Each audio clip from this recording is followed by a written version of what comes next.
Good morning, it's the 26th of March 2015 and it's not very nice out there. I don't think that bus is going to be running today somehow. No one's going to be standing out in the rain for it.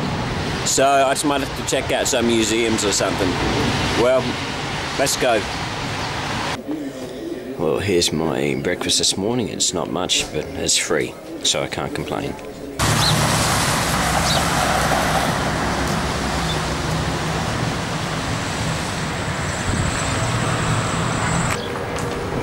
Well, I'm going to grab a coffee and a donut for like an early morning tea.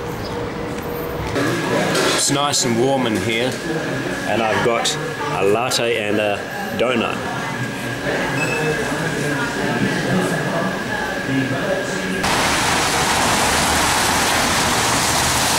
Well, the bus is there. Just have to see if they're going to have enough people to make it worth their while. This should be really, really good.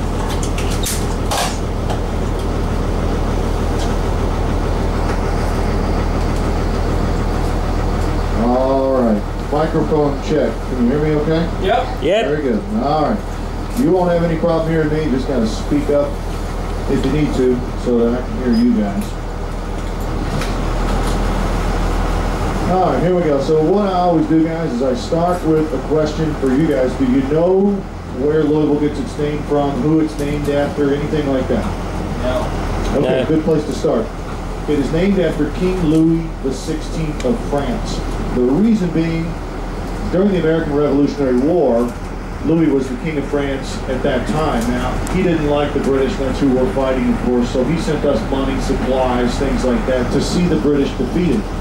When we won independence, Congress said, let's name this little place Louisville in honor of what King Louis has done to help us gain independence. So that's where the city gets its name. Now, after the tour, you might want to walk 2 blocks down. And I'll show you, there's a statue of King Louis up here. We'll see that in a few minutes. As I mentioned earlier, the building up here in front of us, that's Metro Hall. That's the mayor's office. Out in front of it, there's a tall, dark statue out there in the middle of the sidewalk. You see that one? That is a statue of Thomas Jefferson. That's another nice one that you might want to walk down to. It's got a lot of really pretty detail on it. A lot of people ask me, why is there a statue of Jefferson here in Louisville? The reason for that is we're in Jefferson County, Kentucky. That's named after him. But this did used to be Jefferson County, Virginia. Kentucky, all of Kentucky was actually Virginia for a long time. Eventually, in 1792, Kentucky broke away from Virginia to create the 15th state. So Jefferson's name is all over the city. There's Jefferson Community College right down the street. I just picked you guys up on Jefferson Street. His name's peppered throughout the area, and you'll hear it 1 or 2 more times over the next hour or so as we're going around. We're going to turn onto Market Street here. Another question I get, a lot of people want to know where Kentucky gets its name from. They say it doesn't sound like an English word. It's not. Kentucky is actually derived from a Native American word. There were several Native American tribes in this area. There were the Cherokee, the Chickasaw, the Shawnee, the Seneca, the Iroquois, all kinds of them. Now, in particular, the Iroquois had a word that sounded something to this effect, Kentucky. To them, that word meant the land beyond the prairies. This was a big hunting ground for them. And so you can see the resemblance between modern-day word Kentucky and that word. So as best as historians can figure out, that is the origin of the state's name, Kentucky. It comes from a Native American word.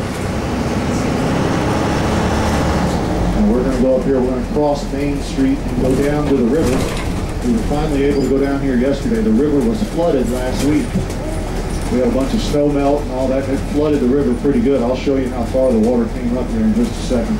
This is the Ohio River. It forms the entire northern border of the state of Kentucky. It starts in Pittsburgh, flows all the way out to the Mississippi River. It's almost 1,000 miles long. So as we go down the hill to get to the river here, I can tell you that last week, about this time, the water was all the way up to right about here. You can see where it is now. It's about at its normal levels now, so the water was super high up.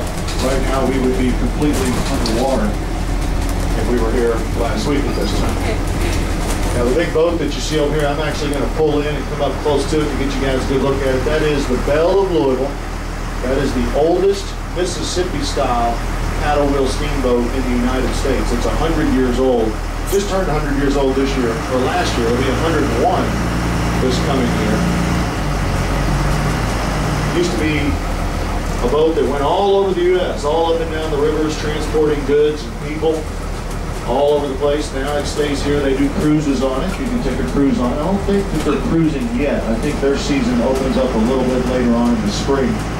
You can see a lot of debris up here, a lot of wood and stuff. That's because when the water started receding, of course, it leaves behind any debris, trash, whatever the case may be, that it's collected from all the way up in Pittsburgh to down this way.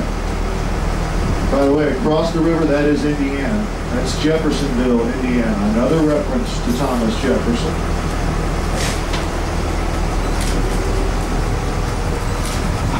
I'll spin around here, sir. You got that nice camera. If you'd like, when I get up here, I'll open the door real quick. You want to pop out and get a couple shots.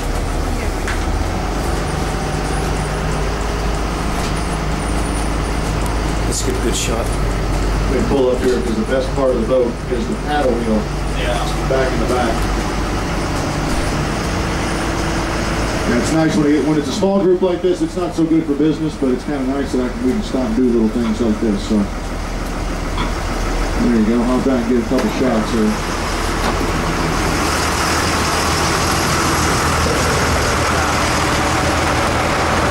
There's a really good look at it.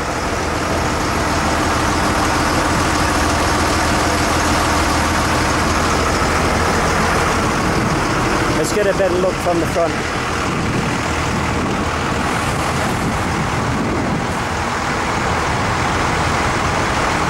Alright, got to get it back on the bus.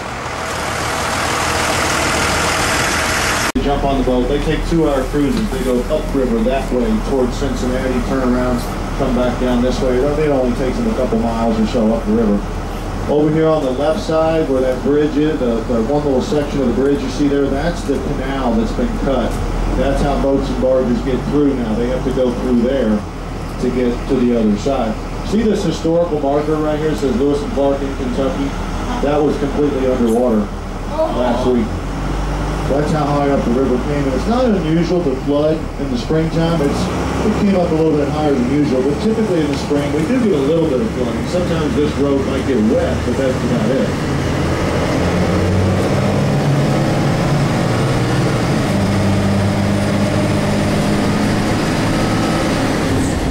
Now, do you guys know who the most famous person to ever come out of Louisville, Kentucky might be? And it's not Colonel Sanders, by the way. Get that one. It is actually Muhammad Ali. Yeah, he was born in Louisville in 1942. Does anyone remember what his birth name was? He was not born Muhammad Ali, he was born Cassius Clay. Just about 3 or 4 miles from here down the west end of the city, born in 1942. Of course, he grew up to be a Golden Glove champion, a gold medal winner in the Olympics, and then of course he won the heavyweight championship. Next one I want to show you, we're going to turn right onto Main Street. Over on the left-hand corner across the street, next to that little Mexican restaurant there, there's a place called the Evan Williams Bourbon Experience.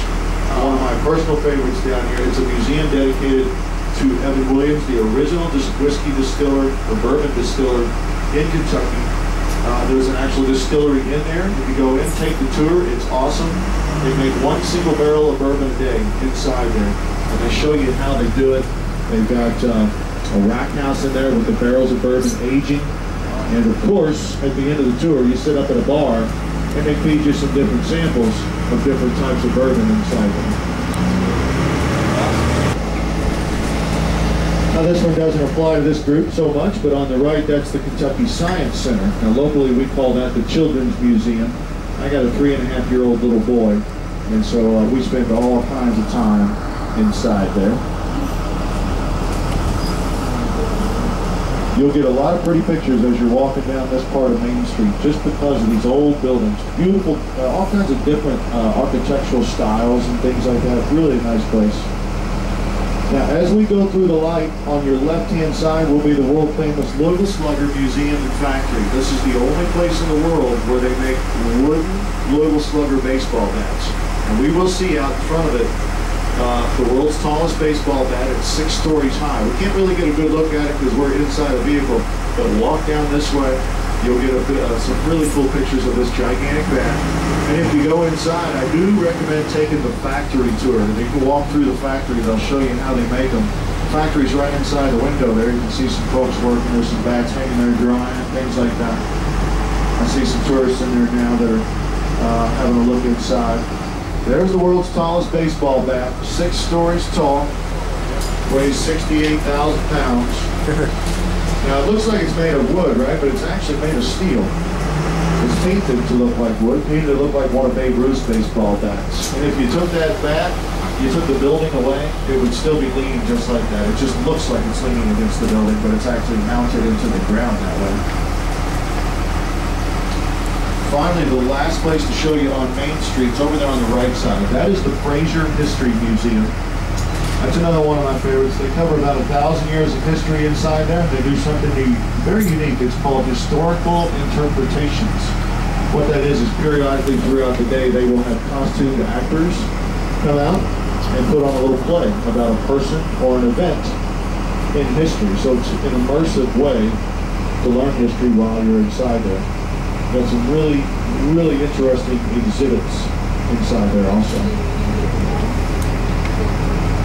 So again, this is all on West Main Street. If you want to walk down here, it's West Main Street. A lot of people downtown just refer to it as Museum Row for obvious reasons.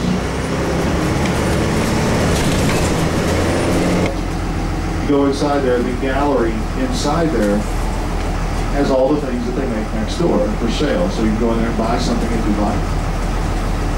Glassworks at Flame Run is directly behind the Slugger Museum. That's the Slugger Museum to the left, the back of it. You see that green hopper right there? That green hopper is the one that collects all the sawdust from the bats that they're making inside. They collect all that sawdust, they pack them into the tractor trailers there, and they send it away and they sell it.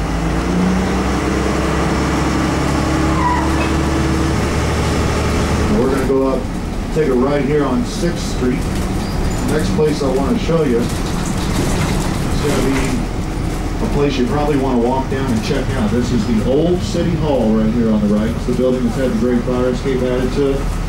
It was built here right after the end of the Civil War back in 1871. And what I'll do is I'll get as far over here to the left as I can. Problem is I just can't get far enough away from it to get you guys a good look at it. It is 2 blocks away from where the tour will end, which is right where we started at. So a lot of people like to walk down here after the tour. You'll see all kinds of details on the building. For instance, above the 2nd floor windows, there's the head of pigs, livestock, cattle, donkeys, horses, you name it, all kinds of stuff.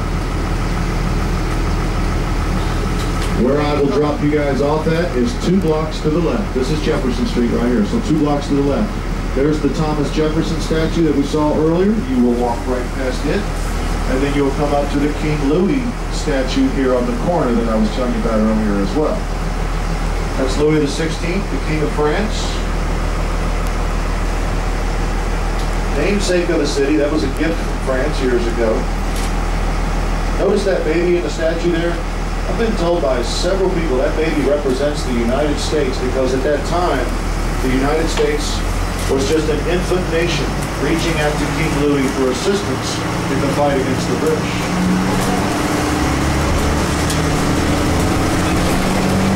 Also showed on there that King Louis died in 1793. That is the year that he and his wife, Marie Antoinette, were led to the guillotines by the citizens of Paris during the French Revolution. So he helped us to win the American Revolution, died in his own backyard in the French Revolution. Wow.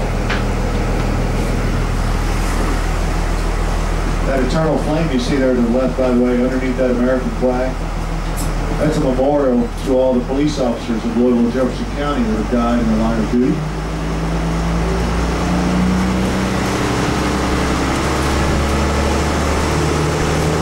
Now this next intersection here, I want to turn right, but I cannot because it's one way to the left. So I got to drive straight through it. As I do, please look down the street to the right. This is another thing you might want to come check out. You'll see a tall church spire right there. There it is. That's the Cathedral of the Assumption. That's the seat of the Catholic Archdiocese of Louisville, one of the oldest in the country. Now that church was built there during the years of the Civil War. And you are free and welcome to go inside of it if you'd like. Very beautiful inside. It underwent a major renovation about 15 years ago. We get masses in there every day, I believe at noon, and the Archbishop himself will sometimes pop in and conduct the Mass. That's on 5th Street. I'll drop you off at 4th Street, so it's only a block or two away.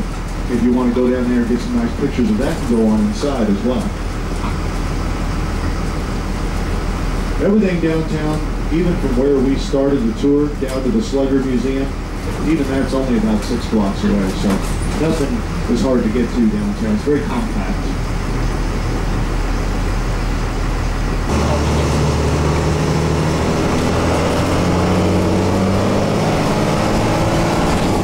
There's a cowboy bar in there too, has a mechanical bull in it. I don't suggest anybody get on it, but it's kind of fun watching other people get on the mechanical bull, get slung across the room.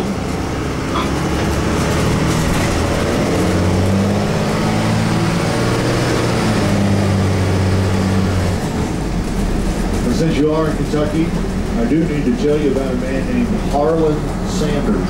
Does that ring a bell with anyone? Maybe. That is Colonel Harlan Sanders. Colonel Sanders from Kentucky Fried Chicken fame. And believe it or not, Colonel Sanders, he's not even from Kentucky. He's from Indiana, about 20 miles across the river. He was born over there in 1890. When he was 16 years old, he went to the Army recruiter. He lied to him. He said, I'm 17. And they believed him. So they let him in the Army. They sent him down to Cuba, where he fulfilled his enlistment.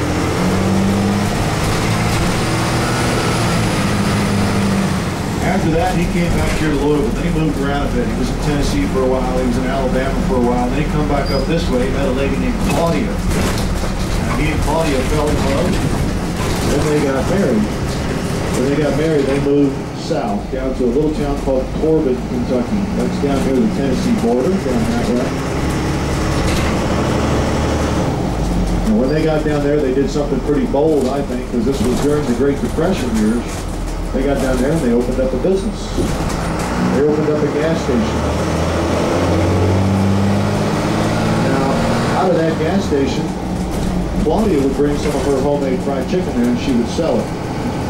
And it went over really, really big. Before long, they realized they were selling more chicken than they were gasoline, so they started opening up a couple restaurants. And they were very popular. Then the Colonel got the idea to start franchising the restaurants.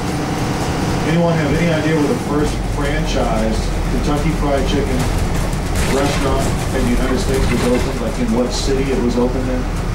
Here? You would think, right? Makes perfect sense. Louisville. Salt Lake City, Utah. Wow. Makes no sense. No one ever gets that question right. Here's the reason why. Colonel Sanders was a friend with a guy out in Salt Lake City. His name was, I think it was Robert Harmon, Mr. Harmon. He was in the restaurant business.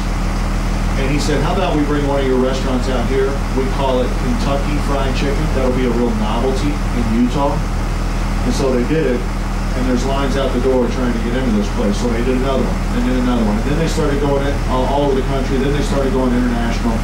It just continued to explode. And by 1960s, Colonel Sanders was like completely overwhelmed with the success of his business. And he ended up selling it for $2 million.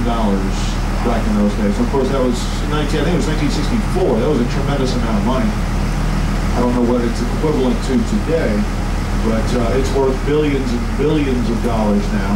It's the fastest growing food chain in China. They say at least one Kentucky Fried Chicken restaurant opens every single day of the year somewhere in China. That's a lot of chicken.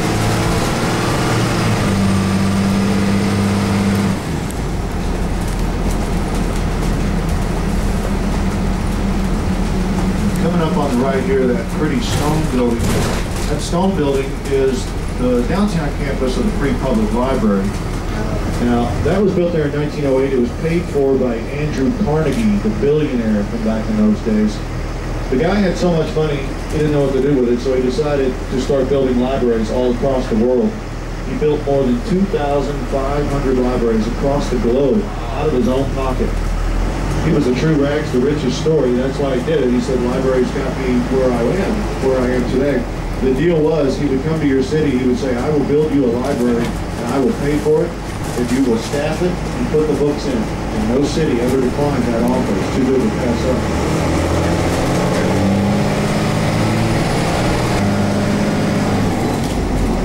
We are heading south right now, directly away from downtown and away from the river.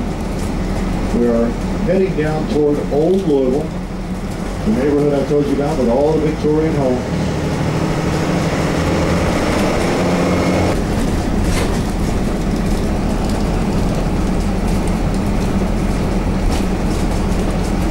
Once we cross Ormsby Street here, we're officially in Old Louisville District.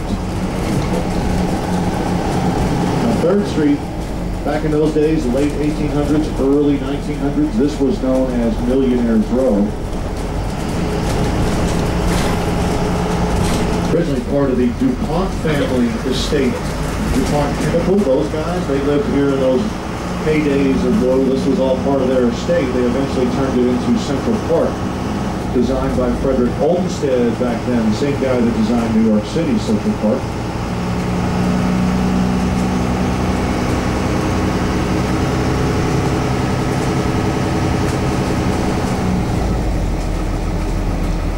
Coming up on the left is St. James Court. This is the crown jewel of the Old Louisville District, and you'll see why. We're going to take a ride up one side of the court and back down the other. I'll tell you a little bit about it as we go. The first mansion that you're going to see on the right over here, that's the old Conrad Caldwell house. So we'll see that again from the other side of the road as well.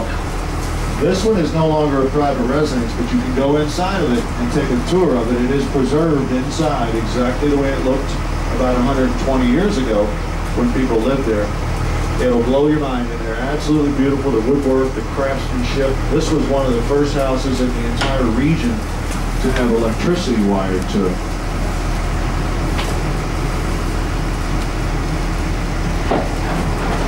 Most of the houses back here are private residences. There are a few that have been made into apartments over the years. If you like this kind of stuff, we're only about 1.5 miles from where we started the tour, so you can come back down this way. You can park right over here in Central Park behind us, go inside the visitor center there. They'll give you maps, things like that that you need.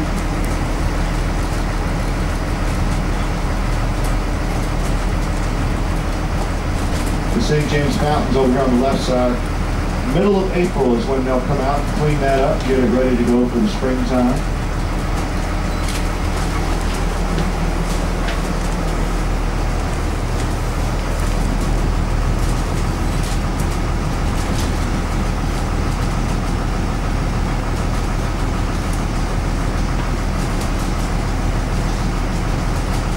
These houses are the most expensive ones in Old Louisville just because they're in St. James Court. These will run you between $300,000 and $500,000, which in Louisville is very expensive. Other parts of the world, that's dirt cheap. My aunt's house cost more than that.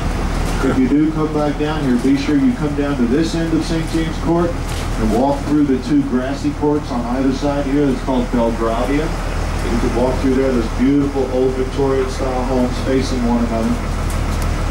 Over on the right side, that place you see, that is the Pink Palace. I'm going to open the door. You can get a good picture out there. Alrighty, the Pink Palace was built in the 1890s, originally as a gentleman's club. Now, it wasn't pink then.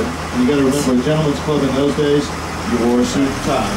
You drank brandy. You shot billiards. It wasn't like you think of it. However, seedy things started happening later, guys. You know what I mean? The neighborhood didn't take kindly to it. They forced them to sell, and they ended up selling it to who else but the Women's Christian Temperance Union. They're the ones that bought it from these guys. Those ladies bought it. They're the ones that painted it pink. About 1910, something like that. It's been pink ever since then. Now it is it's a private residence nowadays. Neat place to go see. Again, if you come back down, these two grassy courts on either side of St. James here. You can walk down there. They're all gas lamp lit, just like the rest of the court here. I'm gonna have to shut that door there so I don't hit a car over here with it. We squeeze through the streets when we're on St. James Court. As you can see, that lamp behind him is lit. All the lamps in the court stay lit 24/7. They will light up the fountain in the evenings as well.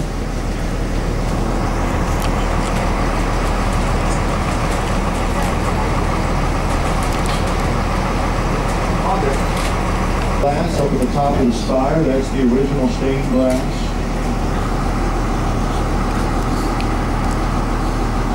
Old Louisville is also known as America's most haunted neighborhood. Dozens and dozens of these homes are said to be haunted. All kinds of strange things have happened back here over the past century or so. Next weekend we do our full moon ghost tours. We have a local author and historian come aboard. He narrates it for us as we go through the streets. Really crazy things have happened back here through the years, and he kind of fills everybody in on that. This is the same 4th Street that I picked you guys up at downtown, 4th and Jefferson. It runs all the way up to Churchill Downs.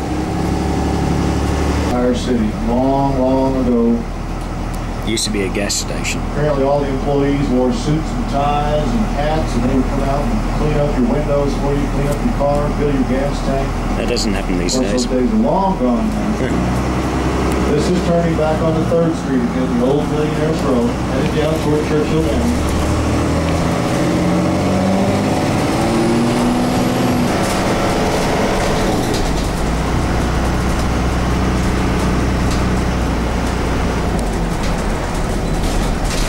Left side over here, that building with the glass, that's the back side of the main library.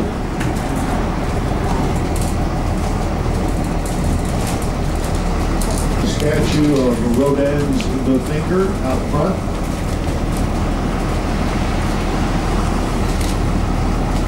Looks a lot like Jefferson's Monticello in Virginia. It was kind of inspired by Monticello.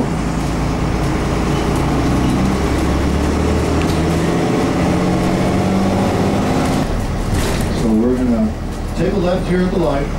We're headed over to Churchill Downs now. Now, Churchill is only about a half a mile right in front of us. The problem is there's this bridge and the one in front of it. We're just a hair too tall to get underneath them. So what we do, take the scenic route, we'll go around. It just takes an extra minute or two. It's not a big deal. We'll be over there at the track about 4 or 5 minutes. I'll point out a couple more things for you once we cut through the campus over here. It's like where all the athletic facilities are, the basketball teams, practice facilities, everybody on the right. Over on the left, down the way is the track and field stadium, the softball stadium, field hockey, tennis, swimming, all those things.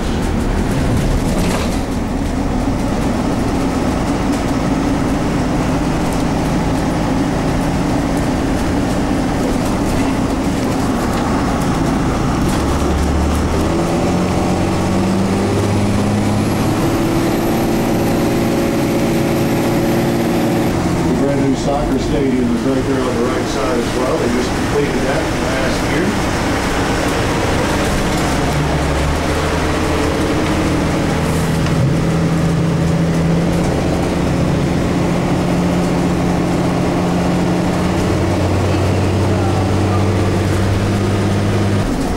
Burger King.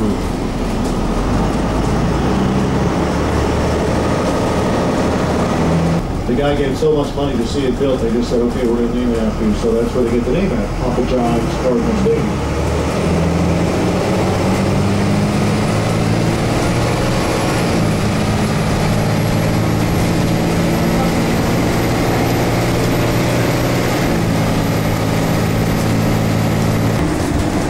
You see those red and black cabooses there on the right side lined up against the parking lot. Those are retired from the railroad. Individuals own those now. They use them for tailgate parties before and after the football games. They have a cool idea. They gut them out. They put in like kitchenettes, bathrooms, bunk beds. It's like a tiny miniature little apartment there, basically.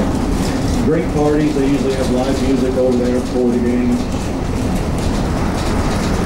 The university's baseball stadium is right there on the right side.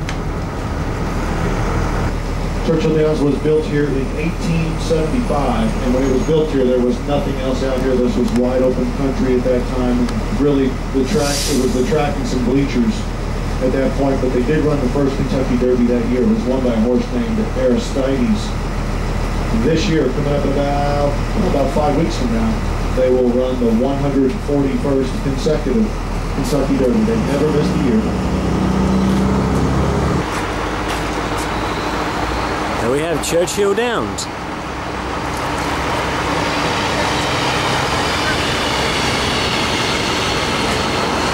Horsey.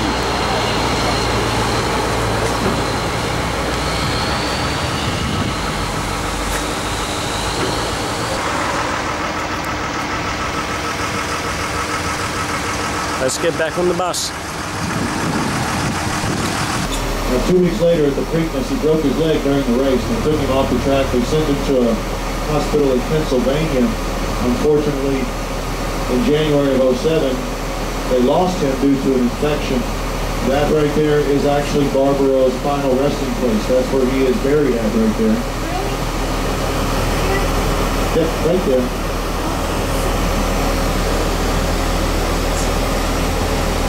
Kind of a tribute to him. And when he was in rehab for that leg, it was all over the national news, and they followed it up until the day that he died. So they wanted to pay a good tribute to him. That's what they did.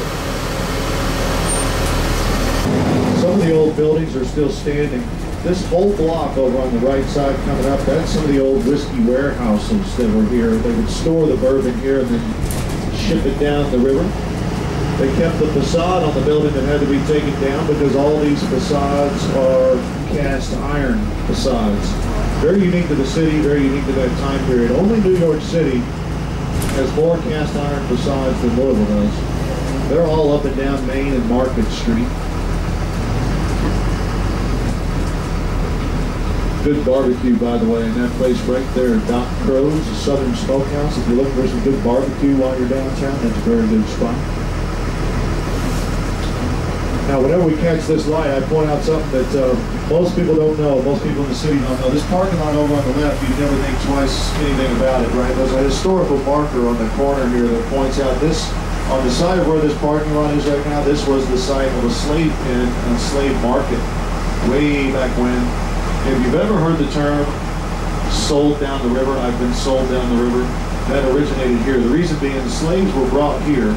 Southern plantation owners would come here, buy the slaves, put them on their boats on the river, and take them down river to the plantations in Mississippi and places like that. So that's where the term originated at. It's ugly history, but it's part of the history nonetheless. The convention center. And this is Jefferson Street right here. So we will take a right, we'll go down one block, and we'll be right back where we started at. Did you guys enjoy that? Did you learn a little bit? Yeah. Very good, very good. Glad you did. Glad you did. I want to point out two more things for you. As we come up to the light up here, on the left-hand side on the corner will be the Louisville Visitor Center. It opened as soon as we left. They opened at 10 o'clock in the morning. Great place to go inside, though. They got all the information and brochures, pamphlets about the city. The staff in there is great. They do a wonderful job. They're selling derby hats in there right now for the ladies. The other thing I want to point out is a really nice little store. If you need a real unique Kentucky souvenir, something that's really nice, including food items like bourbon balls or derby pie, right in the bottom floor of the big tall building there on the right, you'll see the open sign in the window there, the red sign. That's a little store called A Taste of Kentucky. Really a nice little place. I think you guys would like it. If you show them your trolley's ticket stub, if you buy something, your trolley ticket stub is worth 10% off of your total purchase. So if you want to go in there and get a souvenir, it's a really nice little place. It's not like little trinkets and things like that. It's a cool little store if you want to check it out. So I'm glad you guys made it out. Thank you. Hope the weather clears up for you. I'm sure it will after you leave, right? Yeah, Thank you all very much so.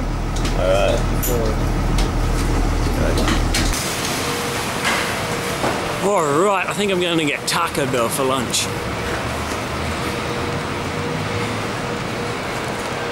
and my camera's getting wet.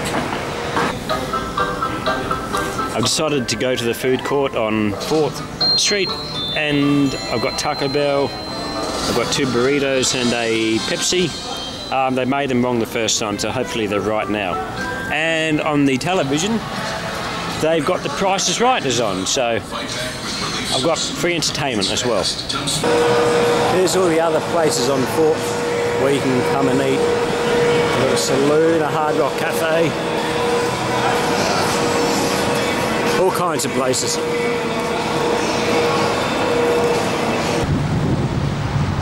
That's my room up there. I'm going to hang around at the hotel for a while.